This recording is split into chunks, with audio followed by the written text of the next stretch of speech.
ធ្លាក់អធំភេកជ្ជៈពលរដ្ឋអគិភ័យនៅកូរ៉េខាងត្បូងស្លាប់អ្នកបើកម្នាក់ខណៈកំពុងមានភ្លើងឆេះព្រៃដ៏អាក្រក់បំផុតក្នុងប្រទេស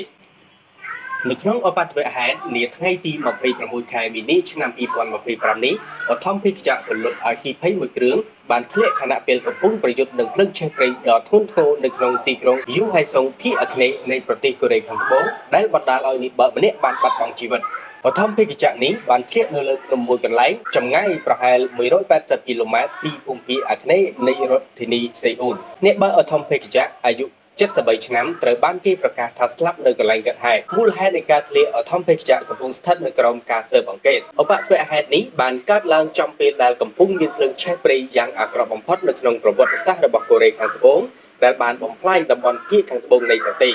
អគិភ័យបានឆក់យកជីវិតមនុស្សយ៉ាងហោចណាស់ប្រហែល18នាក់បំផ្លាញសំណង់ជាង200កន្លែងនិងបង្ខំអ្នកស្រុកប្រហែល27000នាក់ត្រូវជម្លៀសខ្លួនចេញ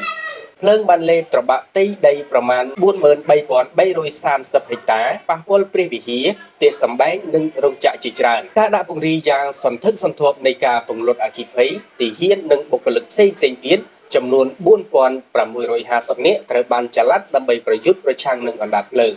ការស៊ើបអង្កេតកំពុងដំណើរការដើម្បីកំណត់ពីមូលហេតុនៃភ្លើងឆេះព្រៃថាតើបណ្ដាលមកពីកំហុសរបស់មនុស្សឬក៏កត្តាអ្វីផ្សេង